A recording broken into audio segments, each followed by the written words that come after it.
have here in the audience tonight? Are there any single ladies in the house? Yeah, okay. Where are the lesbians at? Got any lesbians out there? Okay, I see you. Right. Any confused straight boys out there? Yeah, I see you. Don't worry, that was me, age 13. It's just a phase, don't worry. No. Any low-key bisexuals out there? No, and what about the furries? Got any furries? Phone them! FBI! There they are! Go! Go! Go! I'm just kidding. No. In this room tonight, everybody is valid, okay? Everybody except from me, obviously. To be honest, I'm just happy that I was correctly introduced as Daniel Howell there, because I don't know if you saw this, that I tweeted the other day, but as you can see in this photo, VidCon printed "Dan is not on fire" on my official pass. No. It's not funny. No. How many times have I been to this event? Do I deserve this? Yeah. They did me really dirty there, don't they? But here I am, and you know, after my long, painful, emotional break, I am back, and it turns out I was a massive queer the whole time. It's genuinely quite surreal, as, you know, this is my first time going out while being out, really, and just talking about this one thing has made it feel like I've started a completely new life. I am baby, really. Big baby. On the inside I am small baby. Physically I am very tall baby. It's getting very weird. What I'm trying to say is this is an exciting time for me, right? It's a very special year for VidCon too, because this is the 10th VidCon, which is crazy. I've been to most of them, which has given me a crisis. Yes. That is 10 years of nerds that never leave the house, going outside just to be really awkward with each other in real life. It's a very beautiful thing to see.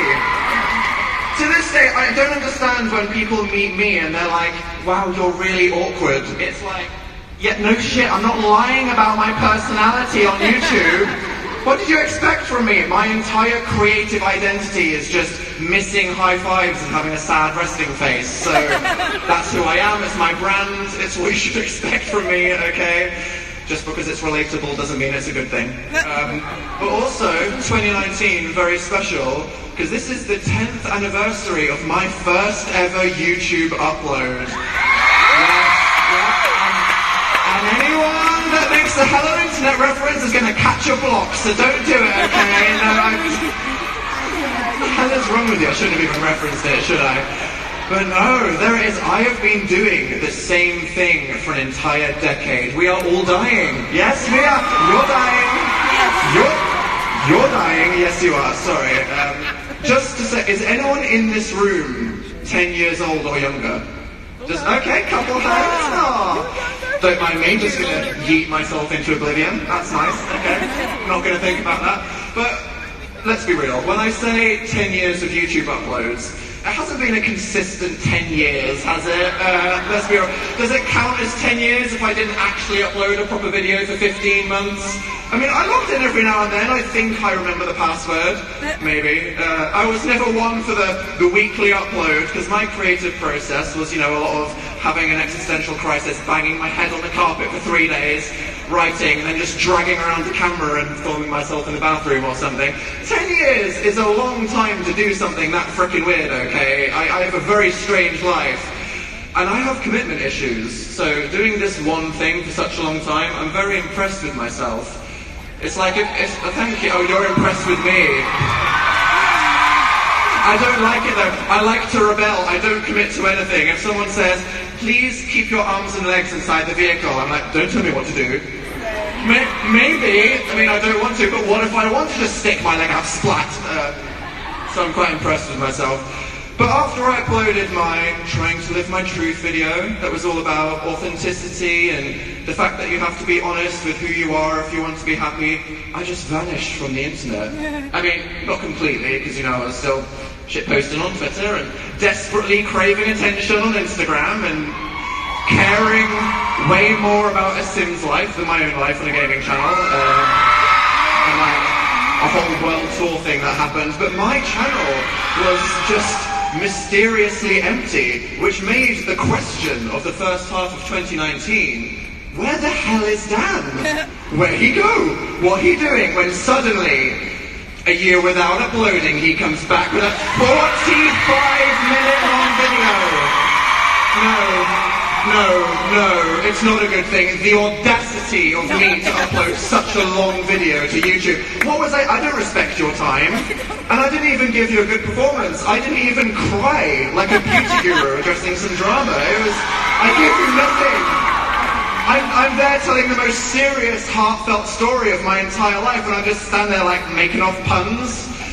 I have some emotional issues, clearly. I bet some people thought, oh, Dan uploaded, I'll just watch this quickly in bed. Half an hour later, oh my god, we get it, you're gay, hurry up, Jesus, my arm hurts. I'm so disrespectful. But, that's not all, because this year I did in fact do something in my personal life that no one knows. It was a big commitment. It's something that I put a lot of time and energy into, and it ended up being a very intense journey that was something, for me, being quite a mysterious, secretive person that doesn't like to share, because I'm full of shame and other reasons, I never told the internet. But do you want to know what this thing was? Okay. Earlier this year, I signed up to run the London Marathon that happened in April. That was a mixed reaction from you guys there, because yes, anybody that knows me was kind of doing a little laugh there, because Daniel Howling, it's actually an oxymoron for exercise. Yeah, it's literally the complete opposite. Recreational activity, I've never done it. I've never chosen to exercise, never did sport, ever, skipped every single games lesson at school. The most exercise I've ever chosen to do is playing Dance Dance Revolution, okay? And that's me peaking. Which, by the way, I am amazing at, and if I go into some house and there's some 4-year-old girl on a dance mat doing some bad cover of Black Eyed Peas, I will kick her ass, okay? With no remorse.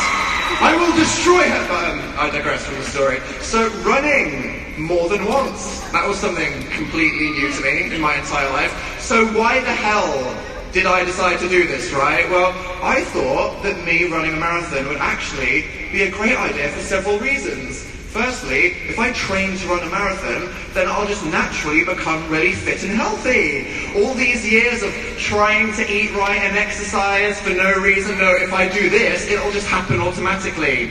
Genius, right? And good physical health, it helps your mental health. And if I had abs, I'd probably be naked on Instagram all day, so there's lots of angles to this, right? Also, importantly, the whole point of the London Marathon is that it's an opportunity to raise money and awareness for a charity. And that's a really good thing to do, right? Especially with someone with my platform, because not only does it help make the world a better place, but it would make me look really good, which is also really important, and I'll enjoy that feeling because I have no time for altruism or no need for it, okay? Enjoy being a good person. As well as that, I figured it would just be quite a good story. Because me, a young British guy that has publicly struggled with mental health, overcoming all of it in this epic test of physical and mental endurance, to say, hey, no depression, anxiety, paranoia, various food addictions, gay trauma, etc. I stomp on you with my chunky running shoes, symbolically conquering all the issues of my life. It would be a really good story, wouldn't it? Well, I bet you all know where this is going. This is a past tense story I'm telling right now. And don't get me wrong, okay? I trained for this marathon in those wet, cold winter months. I was out there jogging in shorts a few times, and it was very difficult because I literally couldn't run 100 meters without being on the verge of death, but I signed up to it, which is a very formal, intimidating process, and I told people, because personally, nothing motivates me like guilt and shame. It's the fear of disappointing people, that's what really gets me up in the morning. So I told my family, and I told my friends, and they were like, wow, you gon' die. This is you go, Dan, yeah, you got this. This is amazing. I felt so much love and encouragement from the people around me, but still, I didn't feel confident enough to tell all of you and people on the internet, because the stakes were so high, and if I failed, if I just fell over halfway through, that would have been humiliating, which is, a shame, because I'm sure your support could have made all the difference to me. But I gave it my best training for this race, and I guess the moral of this story is that sometimes your best actually isn't good enough. It isn't. That's how. Oh, you're so sympathetic. And then some of you are like, yeah, two different kinds of people in this room. But it was hard because, after all the training and telling people, I carb loaded about 20,000 calories worth of sweet potatoes. I ended up pulling out from doing the race the night before. Okay, literal the worst. I did all of that and then at the last minute fail. My mission to conquer mental health and being this amazing symbol for resilience and growing past all your things. It turns out mental health won. Yeah, whoops. Which, it's not the ending that you wanted to hear, right? But it's what bloody happened, so you have to deal with it, okay? Life's not fair. I just didn't feel ready. And this was quite a big deal, even after my months of training. My fitness level at the start was so low, there was just no hope for me. And because I was afraid of telling you guys to come support me, then I felt like, this opportunity to support the charity was wasted. And then at the hardest moment, the most difficult thing, other than digesting all of the potatoes that I ate the night before, was having to tell the family members and friends that I told I was doing this, that I wasn't going to do it.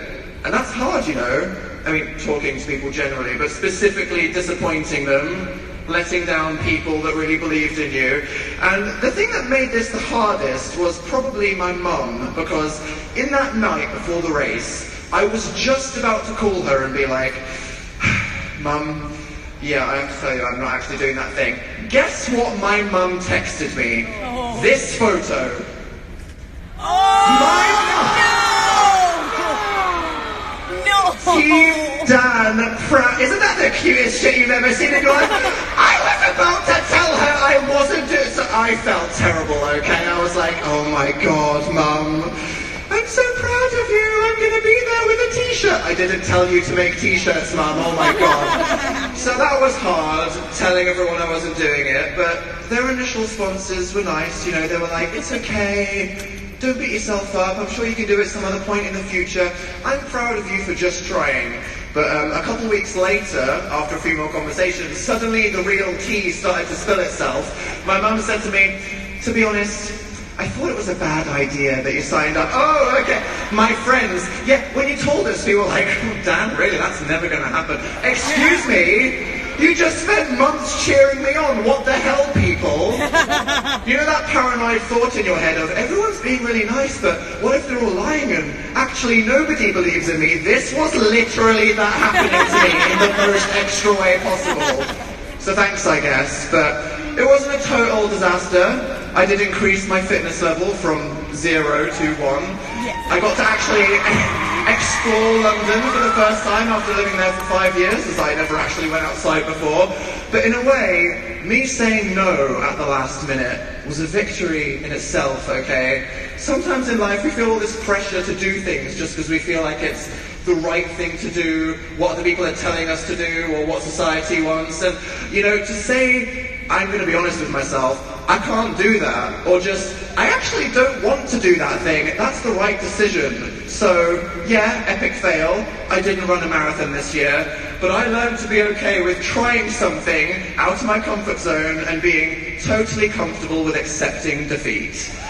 So, yeah. Other than coming to terms with how gay I was and thinking about the rest of my career, that is the time that I failed to run a marathon and what the hell I was actually up to for several months earlier this year. That's the truth. And it's strange that sharing these stories and the details with my life are so important to me and to a lot of you, especially making myself less available this year so I could go take the time to deal with my sexuality and do a load of running for no reason. It was good and it was bad, but reflecting on all the things that I've been doing on recent years and, what I want to keep doing in the future, it made me think why and what my life would have been like if 10 years ago when I made that Hello Internet, what if I just thought, that's not worth my time uploading a YouTube video? What would my life have been? it would have been very different. I am saying worse, okay, just for the record. You're staring at me like, Dan, excuse me. No! My internet career is a good thing. Mostly. Betcha I'd still have all the same problems, though, if I finished law school and ended up as like a weird barrister somewhere. I'd be just as awkward and sad and secretly gay. But instead, you know, my life is a journey that I chose to express on the internet because, after all, what is better than just suffering? Monetizing that suffering. No, I'm kidding. But what I've learned over this decade is whether it's telling you all the reasons why Dan's a fail, or admitting all these horrendously embarrassing stories like how I got fired or kicked out of the USA to the Bahamas, that's the thing that happened, or talking about depression and authenticity and sexuality, it's that by creatively expressing these things, it helped for me to process them and accept them. And if telling these stories helped any of you, well then that's just lovely, isn't it? It was all worth it, all the pain. So thank you to everyone here in this room today and everyone watching this on the internet for everything that's happened in the last 10 years. And as for what's next for Dan, do you want to know what my next pop piece is? Bitch, I don't know what I'm having for dinner later. Do you think I'll plan the rest of my whole career? No.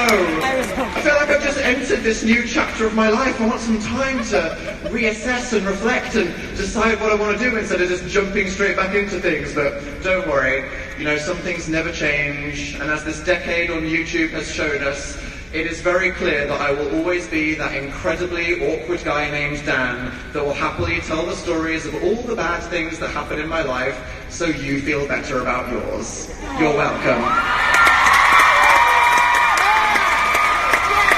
Thanks.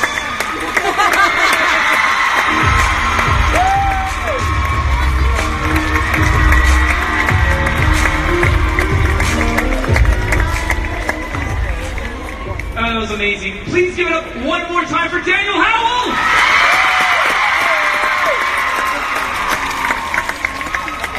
Our next performer is super multi-talented. She can sing, she can act, She can dance,